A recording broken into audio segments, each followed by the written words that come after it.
Hello, my beautiful Libran friends. I am so excited to hang out with your energy, check in with you. I missed you so much. Taking February off from doing the 12 signs felt really good. It definitely helped me recalibrate, helped me also just with the big move that I have done. But I have definitely missed you all. And so it's very, very exciting to be back for this March. And what a beautiful month to come back. It's the month of the equinox, which also means it's the month where Aries season begins, the Western astrological New Year hits. And this Pisces season specifically it is just the type of energy that I absolutely love. It is dreamy, it is soulful, it is expansive, it is exploratory, it is renewing and recharging and clarifying and cleansing. It is a time of deep soul healing and like coming home to ourselves, coming home to knowing that we're held by something so much bigger than our one little isolated self, in this modern world of consumerism and individualism, which has its fun sides, let's be honest, but it can also help keep us in this feeling like we're really alone and we're carrying all this alone and we're in this isolated experience. And this Pisces season is really helping to hold us fully. We have a new moon in Pisces, and then Pisces is a season of kind of growth, expansion. This is watery wisdom. This is the highest level of, I think, intuitive connectivity you can possibly have. All of our sensors are out. We can feel so much more deeply. And this Pisces season, we have the sun meeting up with Jupiter in Pisces, the sun meeting up with Neptune in Pisces. We have a really gorgeous Pisces new moon, which is just chock full of conjunctions, conversations that are really about transformation and letting go of what is no longer serving us during the entirety of Pisces season. And for you, Libra, this is a really interesting Pisces season. In general, especially if you're a Libra rising, Pisces energy is going to be a lot about your 6th house, which is how you connect to your day-to-day routines, how you serve the world, and also how you connect to your physical body. And in fact, the message that came up, since we're talking about Pisces season right now, and I was sitting down to feel through your energy, is listen to your body this month. Our bodies are actually wonderful, intuitive equipment. They are so good and so designed to help us sense and notice things that need to be shifted in our routines or in our relationships or in our life path, right? That we maybe don't pick up on logically right away at first, but our bodies are telling us. And Libra, this Pisces season is going to heighten that for you all. So if and we are taught often from very young, when we're going to school and just like doing normal things, not to listen to our bodies. And it's very subtle. I'm not saying this is some like big conspiracy to ruin our lives. It's just that, we have to move forward in culture and like have things work. So a lot of times an outcome of that is that we're taught to kind of ignore certain things that maybe we're feeling inside of ourselves in order to just keep things moving. And so we can sometimes ignore those little signals without even realizing that we are just disqualifying them as great information. So this is a really wonderful time to, if you get that little like rock that you feel in the pit of your stomach, and it's totally livable. Like you can still go to the meeting, you can still do the phone call, you can still hang out with the person. It's not like you're, keeled over in pain. You come home, you're a little tired, but it's fine. Like you could do it. We can ignore it. We can move on, right? But this is a great time to just notice. Is there like a pebble in the pit of your stomach whenever you are going to do that thing? And if there is, ask it questions. Lean into it a little bit. Get curious about it because it's valid. And whatever it is that's there, it may show you something from your past that makes you nervous. And maybe you can realize that it's just something from your inner 7-year-old. Or maybe it's telling you something about something you don't want to do anymore or something that you want to shift. And alternatively, if there's something that just makes you so happy, maybe it doesn't fit into the master plan or who people think you are, everybody knows you as a great editor or something, but you love to ice skate. And every time you go ice skating, you just feel joyous and your body feels better and you feel better. That's also great to listen to. So this Pisces season is going to be asking you to get really honest in the listening. And it's so important that we do this. And it does take a little practice because we are taught to ignore all the little signs and signals that our body is giving us just in a typical day. This doesn't even have to be the big meetings, the big life decisions. We want to start practicing listening to our body's signal in the most mundane afternoon with no shocks, nothing out of the ordinary. Notice, if you're trying to do things in a certain order and it's making you feel really tired or tedious, pay attention. Knight of Pentacles.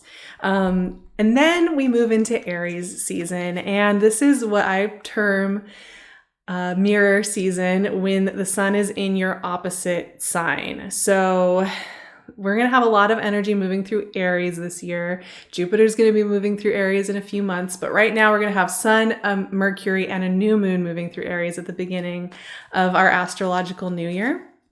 And with mirror season, with energy in your opposing sign, Ace of Pentacles. Hello. This is some good grounded energy. We're getting a good foundation underneath you. And I love that for Libra. So having all that energy in Aries, 3 of Swords. Yes. I'll tell you about that in a minute. Don't worry. There's nothing to be concerned about. Everybody's so freaked out by 3 of Swords, but it's really a very, very useful energy. It goes back to what we were just talking about with listening for signals. So Aries season, as I'm trying to say. And actually, before I get to that, I pulled 3 from my classic tarot, and I'm going to pull a 4th card from my Oracle of the Hidden Worlds. It's such a Piscean deck. I couldn't resist. I love this Oracle deck. Let's see what's coming out. The Healing Temple of the Lunar Light. Life cycles, energy healing, communication. Wow. Now that is a card. Look at that. Okay, so Aries season, like I've been trying to say for the last few minutes. Aries season is such a great time to kind of look at your life and who you are and how you define yourself and all of that from some new perspectives, right? It gives you like this great chance to kind of recalibrate and explore yourself and kind of step out of what you just expect of yourself and the way that you kind of contain and label yourself. So this is going to be a really great season for just kind of loosening up a little bit on that and seeing how maybe you want to define yourself now. Maybe destroy some of the boxes that you've been putting yourself in, and this is like a nice thing to do and check in with. And I'm saying this a lot for this March because the last couple of years, and really before 2022, for like 2020, 2021, we were working with very specific energetic transits. I mean, we were learning certain things. And during that time, often when we go through a big thing for a couple of years, and there were some things happening those 2 years, we will create little definitions and boxes for ourselves kind of subtly over the course of those couple of years. So this is a really great month to check in, notice if there are any containers, boxes, words you use about yourself, and if you like them, if they're working for you, and if it's time to let them go. So check in with that. Now, I love this reading because there's just so many little things going on here, but basically what's being said here is you've got this. You've got a really strong foundation under you, so trust that and take care of the part of yourself that needs some grace and some love. So let's get into it. So we start off with Pentacles right away. And this is so Pisces season because, like I was saying, with the listening to your body and using and leaning into the information that it is giving you, these cards are speaking to this as well. The Knight of Pentacles is often known as a very cautious energy, right? This is somebody who kind of sits back and looks around and watches and doesn't take a lot of quick immediate action. And of course that can have its shadow side and never initiating, never taking that initiative. And as a Libra, I'm sure, that's not really your vibe. You get in there, you try, you go for it, you dive in. But what I love about Knight of Pentacles is this is not about feeling like you have to rush to every conclusion and have it all sorted and have all your answers and know that it's solved and fixed and done, done, done, done, done. The Knight of Pentacles is about just taking your time, taking a survey of the land, feeling your feet on the ground, feeling your root system, feeling the stability that you have when you really come back home to your body. You know, if you've been going through a lot of stress or it's been a very intense time, we often disassociate from our body just a little bit. It doesn't have to be extreme, just enough to kind of like just keep the ball rolling. Well, the Knight of Pentacles is a really great medicinal card in that it helps us to sit still long enough with ourselves to notice what we need. And that is exactly the message that came up for me when I was feeling through this energy. It's really important you do that. And what's so interesting is we live in a culture in general that says taking the action and just going, that's how you're going to get the results. And the Knight of Pentacles is a reminder that the best actions come from taking a moment to be in our bodies, to be listening to our spirits. Then when we take action, it's something that we mean. It's something that is clear-sighted. It's something that will be extremely effective, and it's an important part of the whole recipe. And the Ace of Pentacles comes along with this, right? So we have the Knight of Pentacles. Hold still long enough to hear your body. Don't ignore what your body and your spirit are trying to tell you at this time. It leads directly to the Ace of Pentacles, which is about gifts. This is manna from heaven. It's literally a hand coming out of the clouds with the gift that you need. This is beautiful energy. I love Ace of Pentacles. It's new beginnings. It's new starts. It's fresh perspectives. It's connectivity. Aries season is also wonderful for connecting in your relationships, Libra, for getting deeper in them, for solidifying them, for understanding, and for receiving gifts, for reciprocity, both giving and receiving. And Ace of Pentacles is really about that, but it's so much easier to access Ace of Pentacles energy when we've decided to be fully present with ourselves, right? So that's the message there. And I know everybody's waiting for me to get to this Three of Swords. Three of Swords. This card is so important. It's so important. I always get frustrated when this card gets kind of relegated to petty things in the world of tarot because, all right, this card, for some reason, it makes me think of the band Florence and the Machine or the singer Florence Welch. This is just kind of her. I feel like she would write some beautiful song about this, but there's a storm going on in the background and this heart that's been stabbed through by three swords, right? So this is like that big thunderstorm that rolls through and we feel something really big. We come to some kind of understanding about something really big. Now, for me, the Three of Swords is about cycles.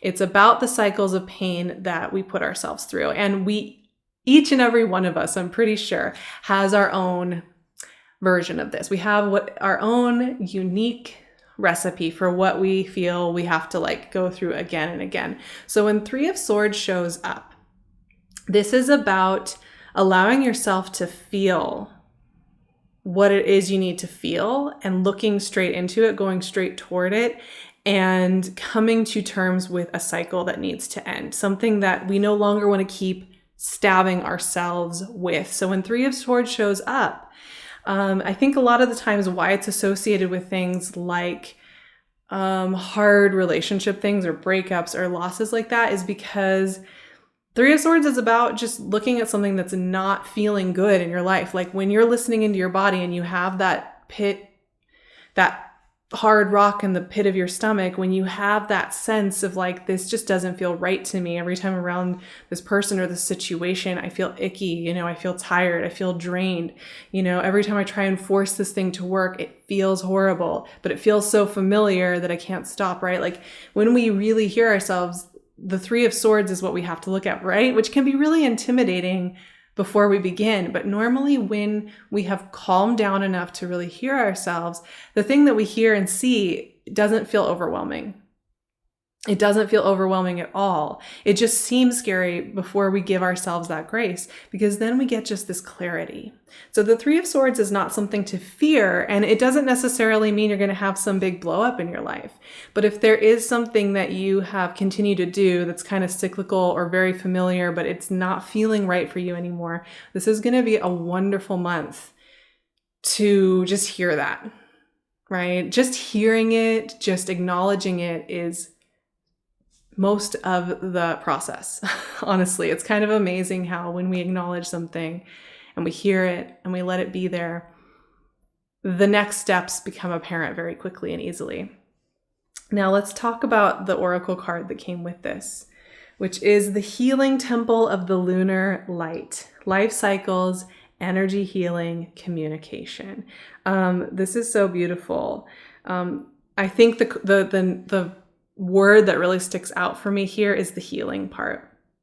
And like I said, this reminds me so much of Piscean energy we have the moon, we have this water flowing down, we have this temple of healing. Piscean energy for me is so much about healing. It's about being in the ocean of life and allowing it to hold you and carry you. And so I think the card here is when you feel like you need to just push through, do it on your own, make it happen, push down the feelings, push down the sensations, ignore those things that are wanting to be acknowledged and shifted. Ask for something to hold you bigger. Allow that big ocean of life to hold you and show you that you are safe, that you are loved, and that you are allowed to make shifts, and you're allowed to shift, and you're allowed to change, and you're allowed to listen to your body, and you don't have to abandon yourself anymore. That's really the message at the end of it, Libra. You don't have to abandon yourself anymore in order to maintain the status quo, in order to keep everybody else happy. This is a really wonderful month to come home to yourself, to trust yourself, right? To trust that your body is telling you things you need, to trust your intuitive little tingles and when they're leading you somewhere. And it doesn't necessarily mean this is some really dramatic month. I think sometimes we think about change and mastery and life getting really good as these epic, huge things, which sometimes it can be, for sure. But I think for me, the most profound changes have happened when I just listened in on a typical afternoon. And instead of kind of keeping myself busy or ignoring it or just overriding it and doing all those other things, I listened in and I paid attention. Those are always the days where something more beautiful than I expected happens, and where I start to make some of the most profound changes of my life. So this is really beautiful healing energy, recharge energy, and just hearing what it is that wants to be heard. I'm going to be offering up a whole bunch of cozy goodness over on my Patreon. If you are looking for some support and some guidance and some holding, I would love to see you there. I'll leave the link for that below. It's a really wonderful community. You can also find me on Instagram. I will leave my handle because there are imposters out there. So just be sure to just follow the handle I send. And you can find me on my website and my email. I will leave all of those goodies below. I would love it if you stuck around. Liked, subscribed, and just join me for the journey. I would love that. I love you so much, my Libran friends. I will see you very, very soon for our next chat. Have a gorgeous March.